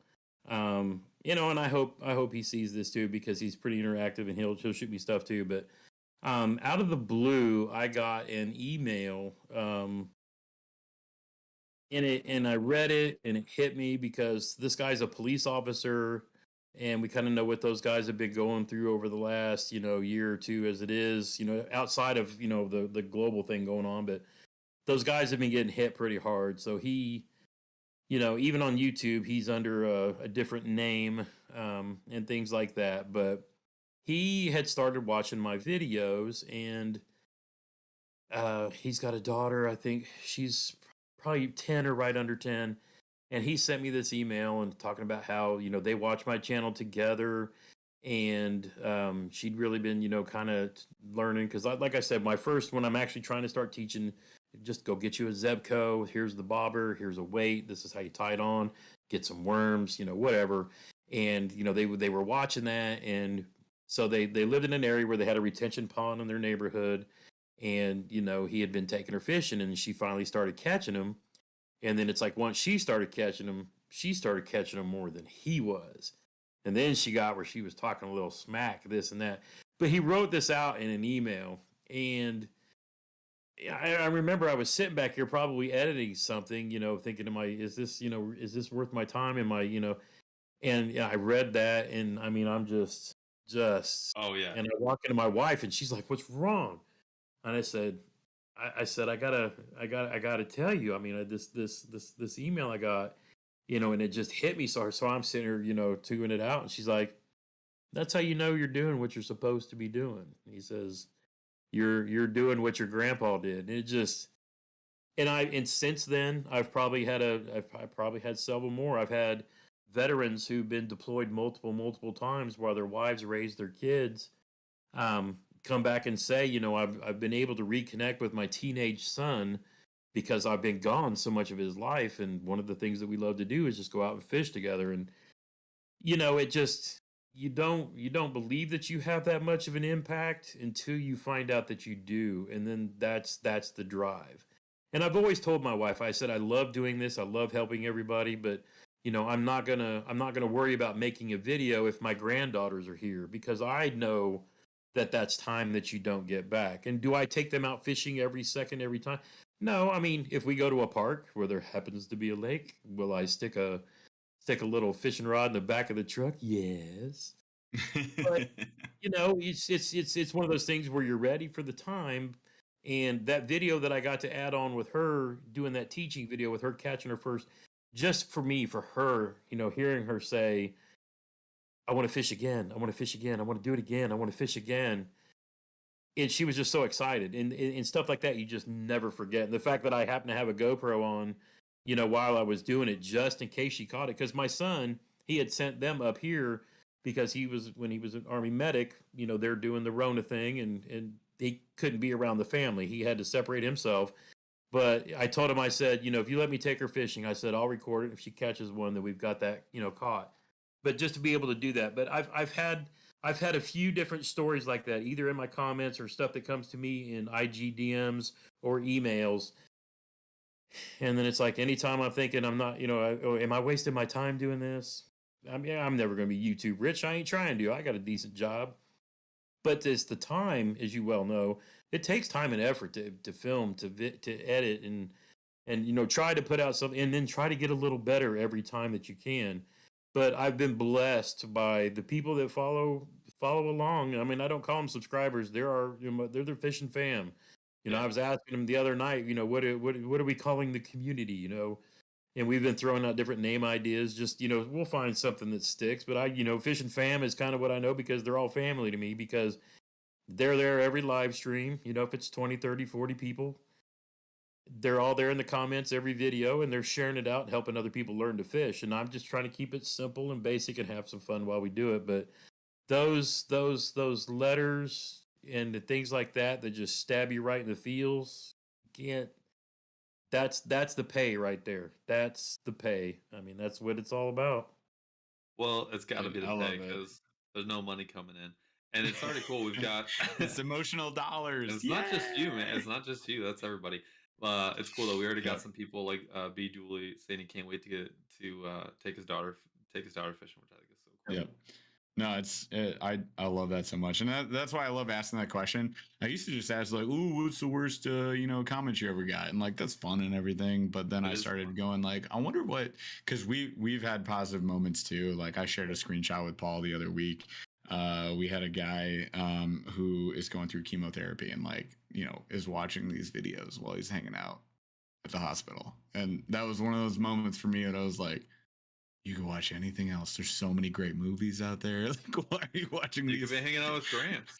These Yeah. freaking dorks. Yeah, you can watch Gramps. Way better. But you know, it's just really cool. It's like, oh man, like we're getting them through this tough time. Like that's an amazing experience. You know, hit you right in the feels. I get it, man. I'm with you there. I love it. And you know, that's what this is all about. You're right. Because like Paul said, there's not physical dollars. There's not 5 cents an hour is our joke. That's what we say. It's like we make 5 cents an hour. This is the lowest paid job you get, but emotional dollars. You go fishing. And you do get to go fishing. Again, you get to go fishing and record it. And the cool thing about that too, that most people don't think about, is like now you have those moments recorded. So you know when like you guys go fishing with your buddies, if you don't have a GoPro on you and you have like, I don't know, you catch your friend's fish and steal his lure. Literally like, happens. Literally just happened. Go watch that video. That was a crazy moment. And we've had hundreds of those moments, right, Paul? Hundreds, like that are not on camera. So to have that one is like, yes. We were just talking about the salmon trip. We did salmon trip. Oh my God. I wish. Yes. I wish to my Why wasn't that on camera? We caught a 30-pound salmon. Like our guide, like set the hook and he handed me the rod, and I was like, okay, cool. I don't know what I'm doing. No offense, and this is not a dig on Jeff. It's not an easy thing to learn in 6 hours, in 4 hours, in 6 years. It's not. Especially so, but the Failed so hard. But the guide is handing you a $3,000 what is essentially a saltwater setup, right? Meant to catch a giant fish in heavy current in slim water, and then so you're talking about like 100-pound braid, and then you mono. with mono, and then you're supposed to somehow feel in the current, and this current is working. You're supposed to somehow feel a salmon egg on a size 6 hook. Like, oh, how did I miss that set? Because this guy was getting pissed. This guy was getting upset at Jeff because Jeff was missing sets. And I'll be fair, like I was actually getting. No. Dude, it's impossible. You were taking swings. I wasn't taking swings. That's why I was taking big swings. Like every single swings 10 and missing. Go, and I'd get a couple, but it was like the guy was getting pissed, and so he takes it over and goes, "I'll show you." And I was kind of mad that he did it, but he caught a fish like first try. And I was like, but yeah. Catches a freaking 30-pounder. I mean, this thing was huge. Hands me the rod. I try to reel this thing in. The fish wraps a log, breaks off. The line I still have. So I grab the line and we like hand line a 30-pound salmon. Paul nets it, and I'm just pulling mono. Like, okay, this is fucking great. If that fish ran, Jeff would still be looking for his fingers. It was all right, you guys. What's going on? Welcome back to the Burly Fishing Podcast. I'm typing. Right. Yeah.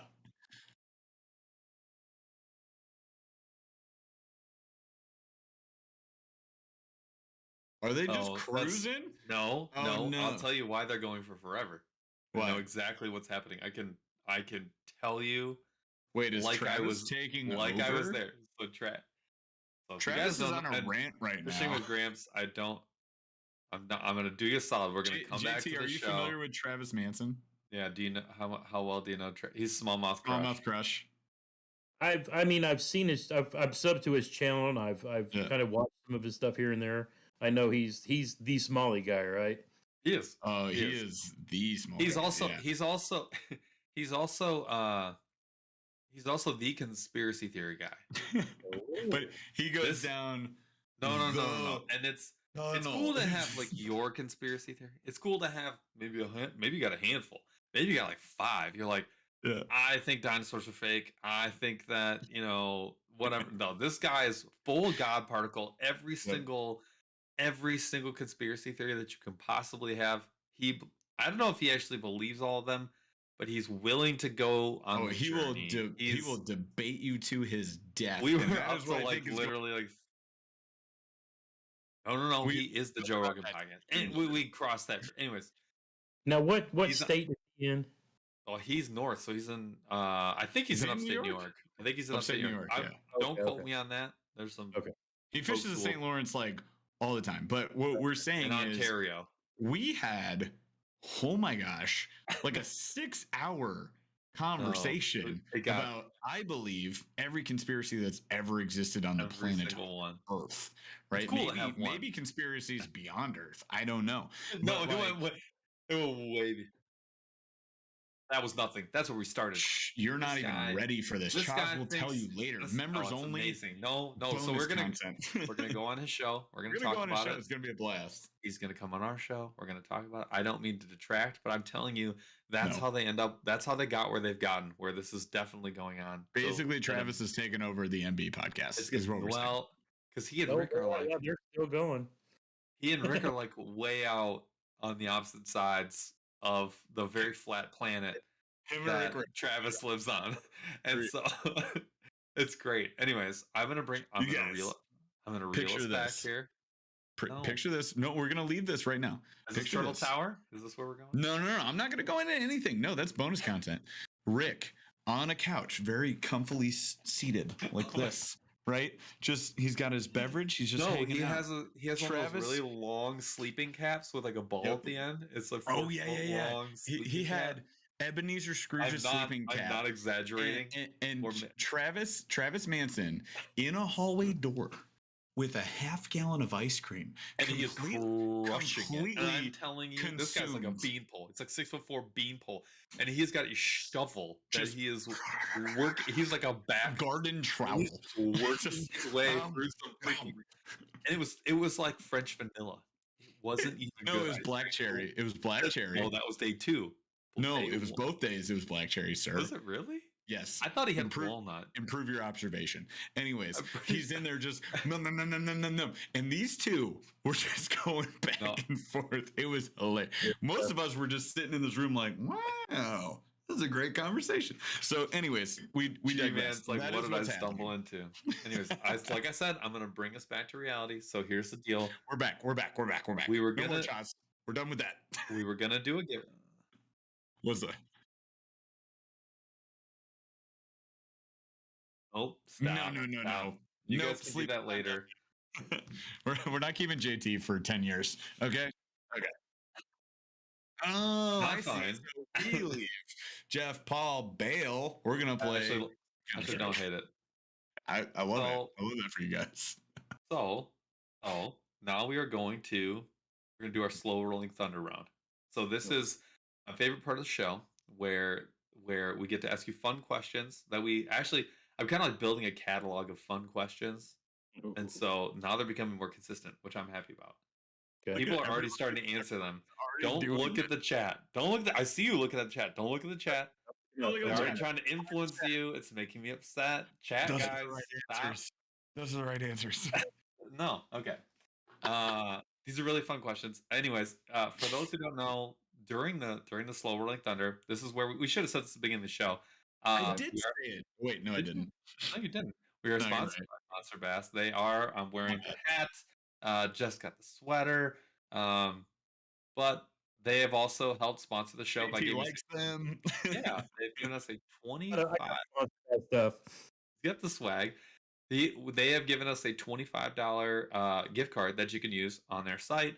Good for anything except for subscription. So it's good for Burly fishing hats. Good for a regular Monster Bass hat. It's good for Yep. tackle. They've got a ton of tackle. But you Ooh. get yourself. Go ahead. Quick jump in. Guess what, guys? We're making a Oh, box yeah. for the holiday season, and we will Right. give you further details on this later. Also, guess what? We put this box together while driving 11 hours Good. back from New York. But time. it's a sick box. It's a sick box, and I think any of you guys would be pumped to have it. There's going to be a discount on it. We'll let you know more details later. We get a kickback from it if you buy it, so stay tuned. She But becoming it was. hot. I'm telling you right now, when we went through We did the It's a whole whole catalog. other. It's a whole other story. There's concept behind it. Anyways, and none of this is important. If you'd like to win a $25 gift card, you stuck through the show this long. We're gonna ask Appreciate Gramps a you. couple of questions. We're gonna ask Gramps while we are answering and discussing the questions. Just go ahead and chat. Type anything that you want in there, Chat. Or like some of questions. the other folks are doing, and you Or are super entered chat. to win the $25 gift card. What we're gonna ask of you is when we get down to the last question and we announce whoever it is the random winner. We're gonna announce who it is. It's really important. All you need to do is say hi, I won, and then we just need you to type your email into the chat, press enter. No one will see it except for us, and then we'll hook you up with that gift card. So, without further ado, let's get to the slow rolling. It used to be a lightning round. Now it's slow rolling thunder because it's like there's a We whole talk too conversation much. on every question. It's an issue. Welcome to the show. The question that stuck around the longest, one of the best ones, is on your fishing shirt, your SPF or UPF, whatever, your fishing shirt that you like to wear in the heat. Do you prefer attached to your fishing shirt a hood, or do you not like the hood attached? What is your preference when you're rocking a fishing shirt? I actually have both, but what I have worn the majority of the season is the one with the hood. Well, this was fun. Okay. That makes me upset. Yeah, You can stop. We all know. is always shirtless and no shoes, and probably also no pants, but mostly hood dominance. Oh. Also, I have a video you guys are gonna see soon of how mad Paul was in the morning on the second day on St. Lawrence when he had four, not one, not two, 4 hoods. So stupid. Like that's my thing with the hoods. It's like in Michigan, like once September hits, you were either wearing 16 hoods or you got none. You can wear a hat. You have to go get regular crew neck sweaters. Like, why don't you just do that? I do. They're awesome, and I run them all. All right, we're not getting into this. Next one. Fishing.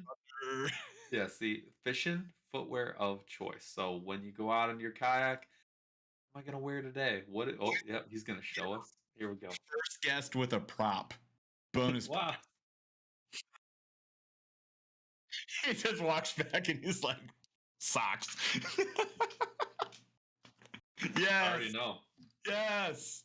He's in the crew. He's in the crew. The greatest of all footwears. Oh, and you know what? I just saw He him. will beat you at Counter-Strike while wearing Crocs. Look at those things. The studs on my pedals have worn the bottoms off. So I noticed though that Yes. you were running the Crocs off road. You run the That- off road Crocs. When I'm walking around getting ready, but Uh-huh. they go to 4-wheel. They go to 4-wheel They when I put the get 4-wheel down when you really need to. Yeah. Well, yeah. But you prefer the off-road versus like the standard camo Crocs. So you're saying, because you can run standard Crocs off-road too, but you're saying, or 4-wheel drive, you're saying It's like the 8-wheel off-road- drive. It's like, all right, so he's got a 16-wheeler. We have a 4-wheeler. I see what you're saying. Oh my god. Fair enough. But let's all be real. Y'all step into a slick like garage. Oh god. Any dead. concrete with 0.0000001% moisture, you could lose a life. Oh, not long ago, you go get on a boat ramp that's got algae on the boat ramp. Death. It's a death sentence. It's a death sentence. Yeah.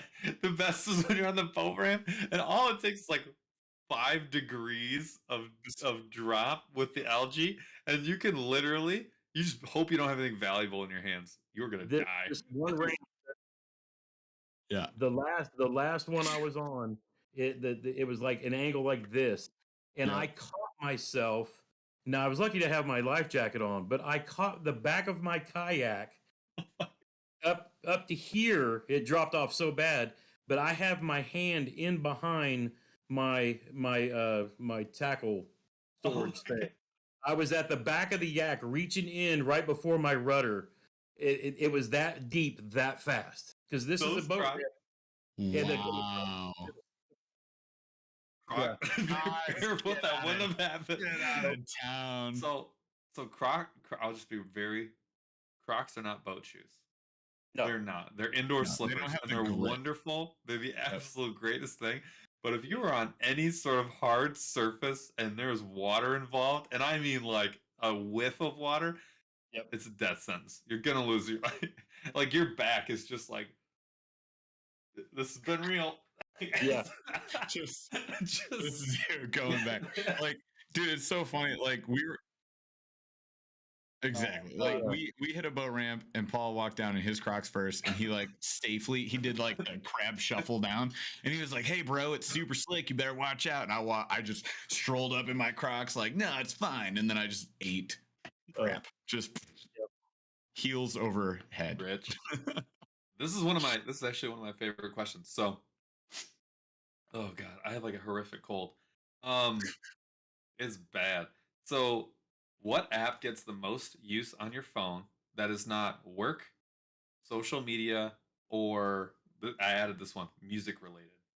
Ooh, No, weather's good. weather's fine. The app that gets the most, Bass Forecast. Bass forecast. That's why good it's call. okay. Yep. I love that. That's a good answer. So the answers, we kind of, some of the more popular answers, Amazon was a big one, very telling. That's mine. Yeah, weather comes up a lot, which is good. Those are like the fishing dudes, like those Yep. guys. They're and actually, I didn't realize like what. No, it's fun. No. You try and walk. No, here, I'll prove it to you. No. I'm gonna prove it to you. Take a 5-year-old and an 8-year-old out to the bus stop and be like, "Hey, I need you to wear pants." And then they go, "I'm not wearing pants." And then I go, "Guess what? It's Michigan. It's 42 degrees and raining." And they're like, "Okay, I'll wear pants." Like, weather app tells them what's up. I'll prove it. I'm gonna prove it to you though. Hold on, no, Charles. I'm gonna prove it to you why it's not work related. Because not all guys live and die by the weather. So, Jeff, how many times have you checked the weather before you go on a fishing trip? Never. I check the weather constantly. Yep. No, it's not this. It's not the same. Most use phone app. The phone app call Paul. It's not. Hey It's Paul, what's the weather today? If you hunt, you know the weather at all times. 100%. And that's me with Bass Forecast because it's got the weather, barometric pressure. Yep. You know, what's their version of the rating for the what's the level of fishing going to be that day. And I tell you what, almost every time, if it says it's going to be at a 3, that's the day I go out and I might catch one fish. Yep. And if it's 6 or higher, that's when I'm on them. You know, so I've learned that, you know, technology like that, and you know, like SC said, fishing. You don't like the weather in Indiana? Wait 5 minutes because it's going to change. Oh, We have all 4 seasons in one day. 4 seasons. I get it, dude. 5th season is getting wasted and sleeping in your basement. That's season number 5. So that's like, oh, we hit in the morning. It was summer, and then we got through all 4, and now I'm in the basement. And I'm gonna go experience number 5. Okay. No, that is a really. See, this is why it's slow rolling thunder. Sorry, guys. You're just gonna have to wait. You have to wait. No, well, there's 2 more. Actually, you know what? No, yeah, we'll do it. All right. There's 2 more. This one, if you were gonna go pro in something that was not fishing. Ooh. Oh, it's not gaming. That's too. Yeah, fair. I get it. All right. Not fishing, not gaming. You're not going pro. What would it be? It could be anything. Except for those 2 things. Yeah, those are my things. Just take your favorite things, throw them in the trash, and burn them. Man, anything. I guess I've always said if I didn't do what I do for a living, I would probably go to law school and be like a Second Amendment defender type. Whoa. Not amazed at your choice. More amazed at like you didn't pick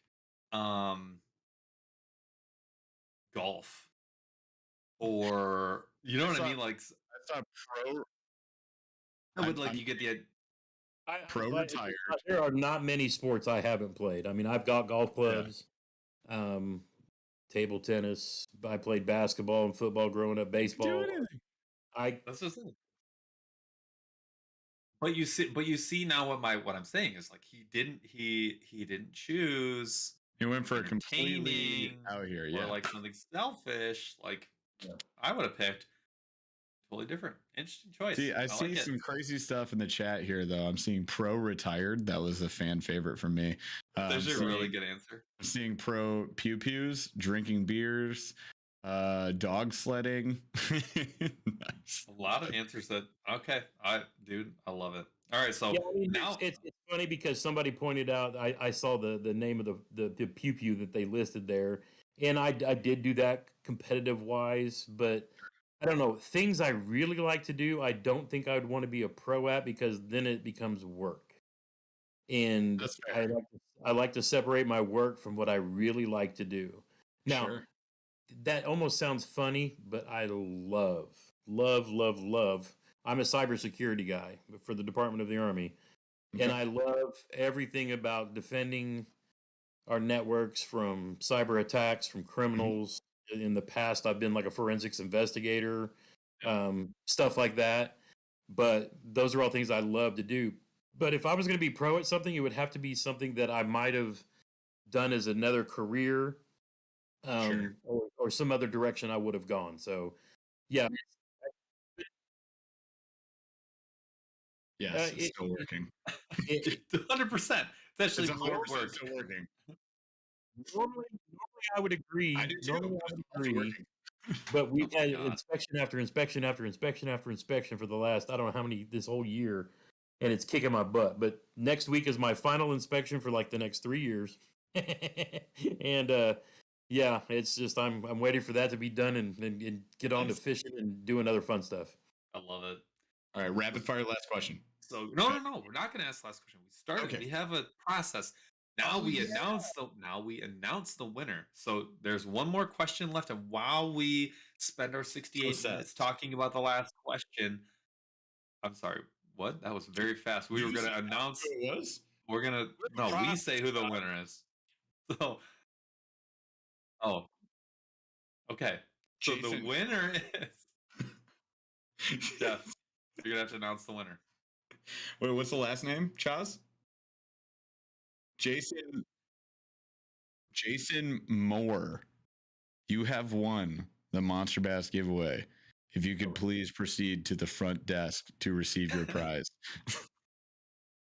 You get So 2.5 minutes. There's a lag. So what we asked you to do was type your email into the screen, press enter. Mhm. No one will see it except for basically just me and Chaz. And then we will go ahead and make sure that we get you your prize. So while we're waiting for you to do that, Jeff is Jason not going Moore. to touch any keyboard. hands are keep up doing here. else. Look, hands are up here. You can we do it, have one Jason Moore. okay, stop. We have one last question. This is actually one of my favorite ones. This one has crept up in the last like two lives. So, top 3 favorite gas station foods must be purchased at a gas station. Okay, so you guys know what Charlie Biggs is? Yes, Charlie Biggs is in gas stations. I'm waiting.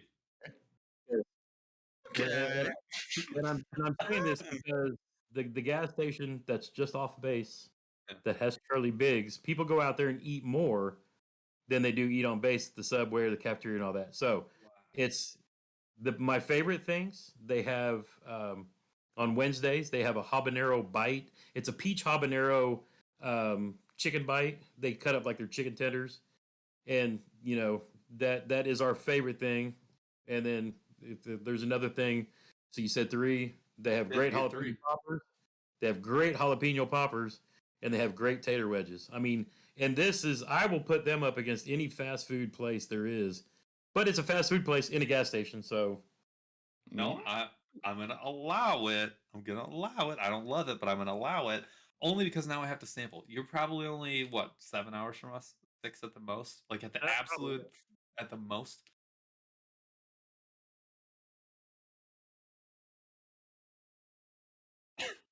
Just like wants to dig down deep. What about these jalapeno peppers?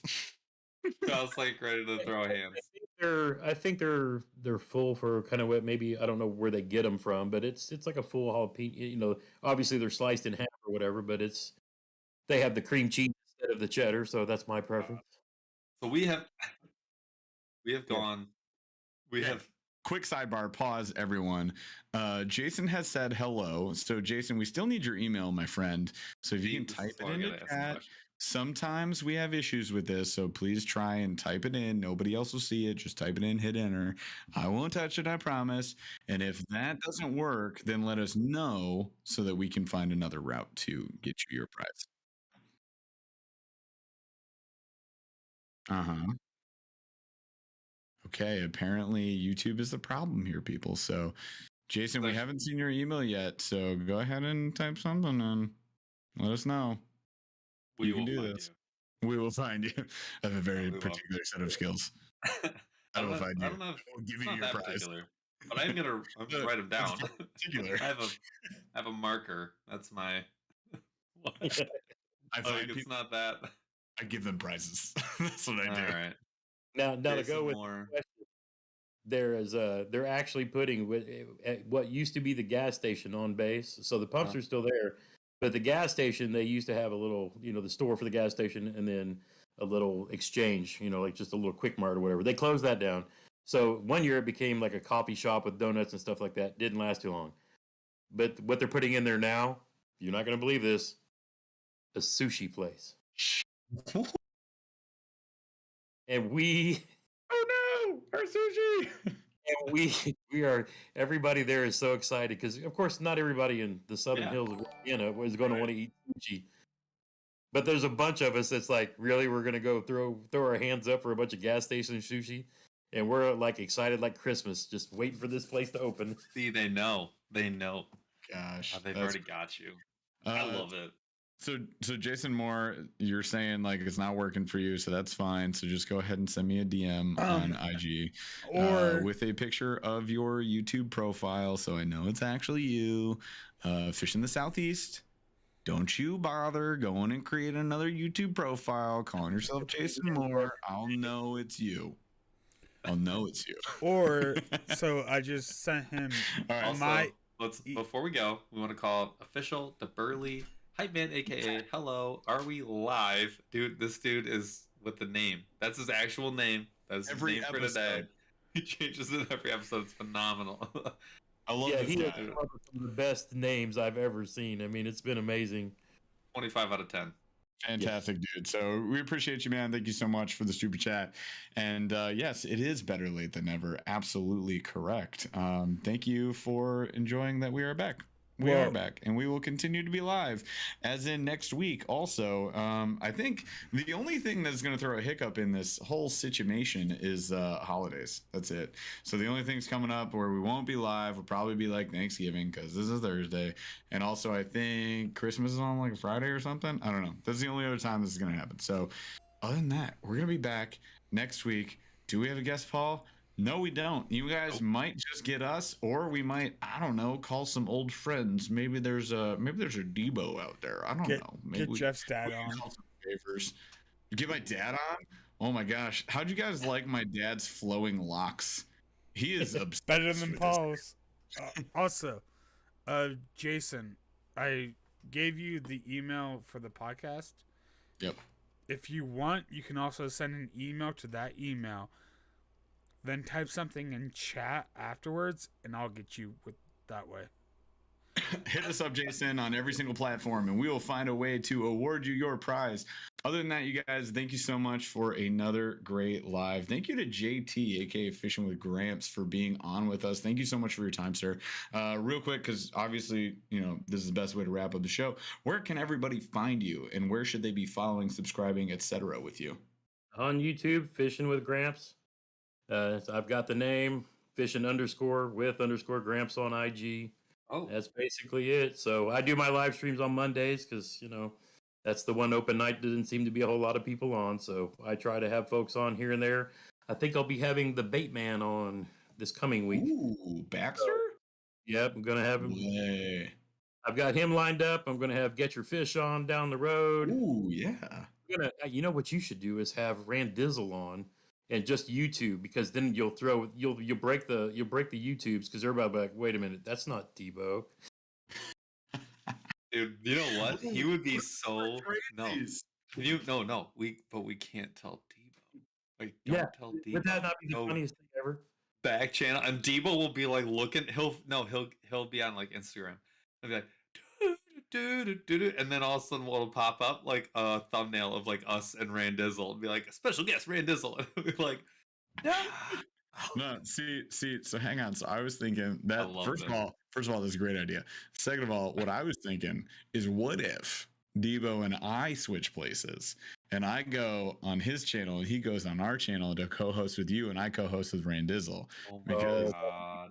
I think Dude, that would be a what? blast. And then you have to take a picture of your background with Yep. you not in it, so that you guys can like make that the background, so that they actually will not even know. And Jeff, you have to wear a Bulls hat.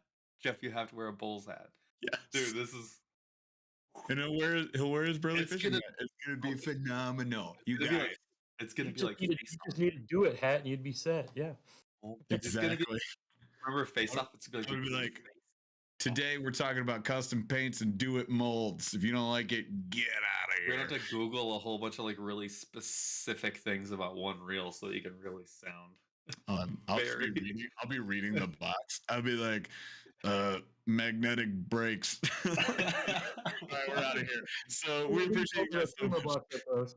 Yeah. We'll figure it out. Um, You guys are awesome. Thank you so much for watching. Be sure to subscribe, smash the like, ring the notification bell. Go follow Fishing with Gramps. Do not follow Fishing with Gramps. Fishing_with_ Gramps on IG. I found out that there is a imposter. There is a fake Fishing with Gramps, and he doesn't post squat, so don't follow that guy. The dude that has a lot of posts, this guy, go follow him. But hey, man, again, we appreciate you. Thank you so much for being on. We had a blast tonight. Hopefully y'all did, and y'all should come back next week. Whether we have a guest or not, it's going to be a blast. We are excited to be back on our live streak. So without further ado, Chaz, don't you leave this room. You look like you're leaving this room. You got to take us out of here. Take us out, Chaz. Took a swing at a wrecking ball and I prayed for my downfall, and I found a way to reconcile, 'cause in my heart it's not worthwhile. It's a bloody battlefield where some go down, others heal. In the end it's all the same. All you can do is play the game. Oh, do we say goodbye? Refuse to question why. I deserve to say I'm sorry, so lie. Pretend that you're okay. Swear that you will stay. Keep trying for one day. I'm sick of all these lies. Don't care if I capsize. There's nothing left for me to hide. Don't wanna live a lie. Too many lows, too many highs. Too many things to criticize. And so I leave it all behind. Don't wanna live a lie.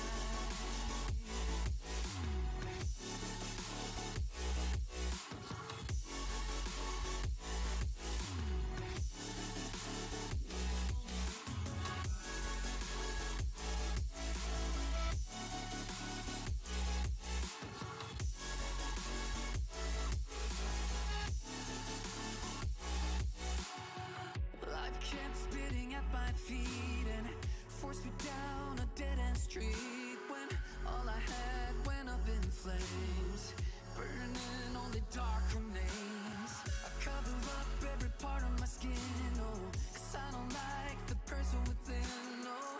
I know I'm the one to blame. All I can do is take the shame, oh. Do we say goodbye? Refuse to question